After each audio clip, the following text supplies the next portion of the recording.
எங்களுக்கு வேண்டிய விஷயங்களுக்கு நாங்களே நிதியை செலவழித்து நாங்களே வாங்க வேண்டும் என்றால் அரசாங்கம் என்ற நீங்க என்னத்துக்கு இருக்கீங்க?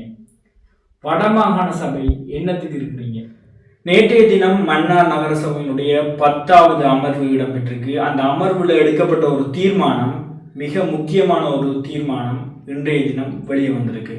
அது என்ன தீர்மானம் என்றால், மன்னார் பொது வைத்தியசாலையினுடைய வெளிநோயாளர் பிரிவை புனரமைக்கிறதுக்கும் அதே நேரம் மன்னார் மாவட்டத்தில் இருக்கிற பொது வைத்தியசாலையினுடைய மிக முக்கிய குறைபாடுகளை நிவர்த்தி செய்யும் முகமாக முதல் கட்டமா மன்னார் நகர சபை 10 கோடி ரூபாய் நிதியை தன்னுடைய நிலையான வைப்பு தொகையிலிருந்து வழங்குவதற்கு தீர்மானம் மேற்கொள்ளப்பட்டிருக்கு. இது இதுவரைக்கும் வடமாகாணத்தில் இடம்பெறாத மிக முக்கியமான ஒரு தீர்மானமாகும். ஏன் மன்னார் நகரசபை இப்படி ஒதுக்க வேண்டிய ஒரு சூழல் ஏற்பட்ட இந்த விஷயத்தை இந்த வீடியோல பார்க்கலாம்.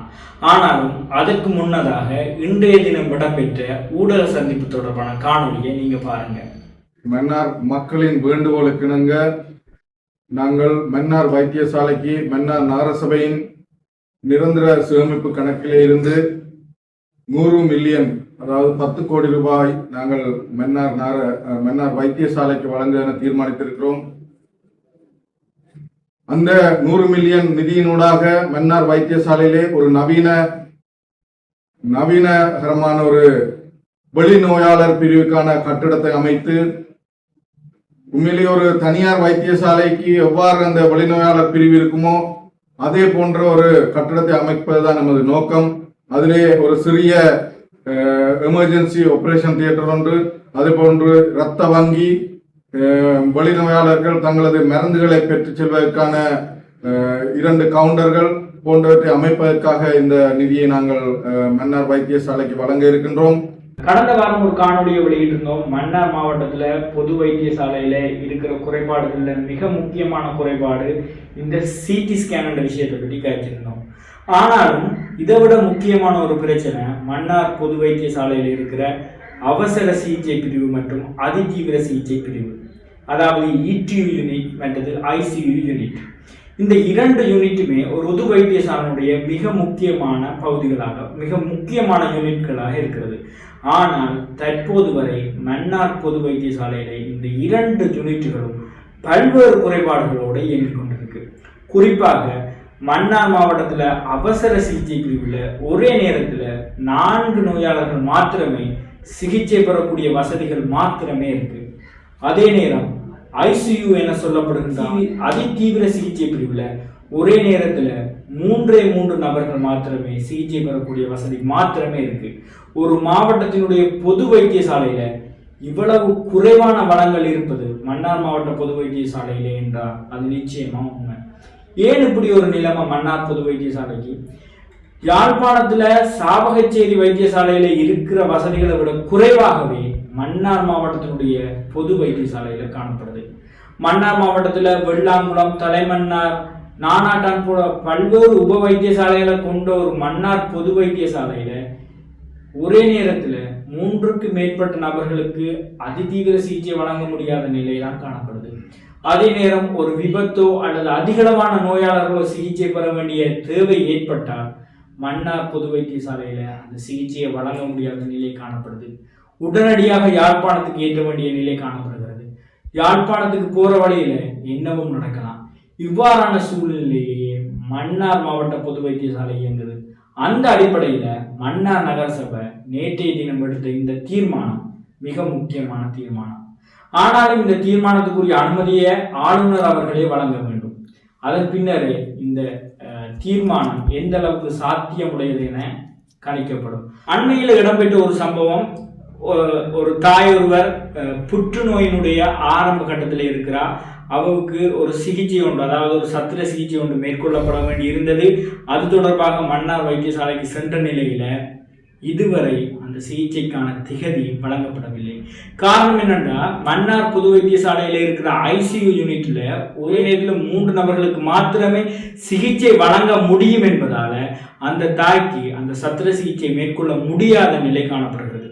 சிலவள திகதிகளை வழங்கப்பட்ட அதே நாளில் வேறு ஏதாவது அதிதீவிர சிகிச்சைக்காக நபர்கள் யாராவது வந்தால் இந்த திகதி மாற்றப்பட வேண்டிய சூழல் ஏற்படும் என்பதால அந்த சத்திர சிகிச்சை மேற்கொள்ளப்படாத நிலையை காணப்படுகிறது. அதே நேரம் ஒரு கடிதம் ஒன்று வழங்கியிருக்கிறார்கள், இந்த சத்திர சிகிச்சையை யாழ்ப்பாணத்தில் செய்யுமாறு.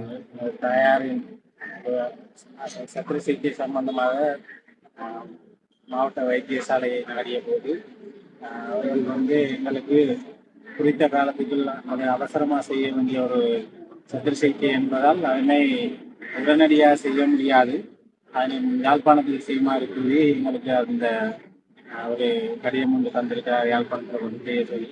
இப்படியான நிலை இந்த சிகிச்சையில் அநேகமான சிகிச்சைகளுக்கு மன்னார் மாவட்டத்தில் இந்த நிலை தான் இருக்கு.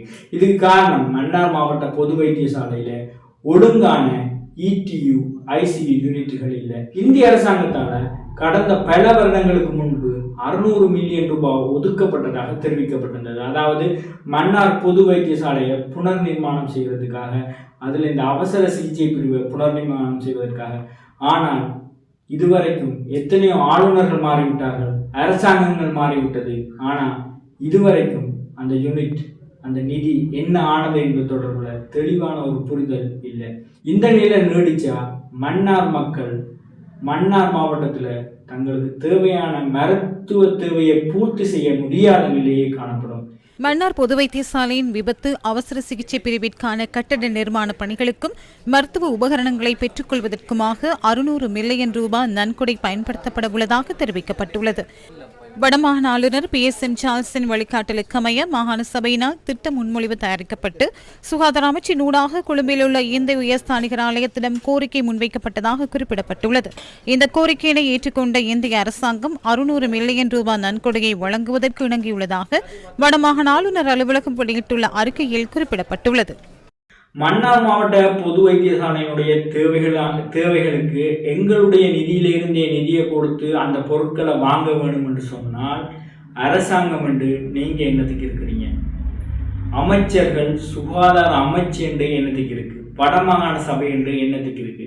மன்னார் மாவட்டத்திலிருந்து பெறக்கூடிய எல்லா வளங்களையும் நீங்க அபகரிக்கிறீங்க. காற்றாலையாக இருக்கலாம், கனியமண்ணாக அகழ்வாக இருக்கலாம், ஏன் எதிர்காலத்தில் பெட்ரோலியத்துக்கு கூட நீங்க திட்டங்களை வச்சிருக்கீங்க. அப்படி இருந்தும் உங்களுக்கு தேவையான எல்லாவற்றையும் நீங்கள் மன்னார் மாவட்டத்தில் எடுத்துக்கொள்றீங்க. ஆனா மன்னார் மாவட்ட மக்களுக்கு அவர்களுக்கு தேவையான எந்த ஒரு விஷயத்தையும் செய்ய மறுக்கிறீங்க.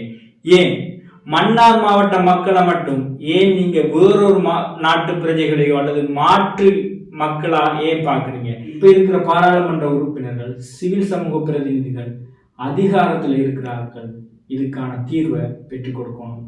மன்னார் மக்கள் தங்களுக்கு தேவையான சிகிச்சையை தங்களுடைய மாவட்டத்திலேயே பெற்றுக்கொள்ளக்கூடிய வாய்ப்பை உருவாக்கணும். நன்றி.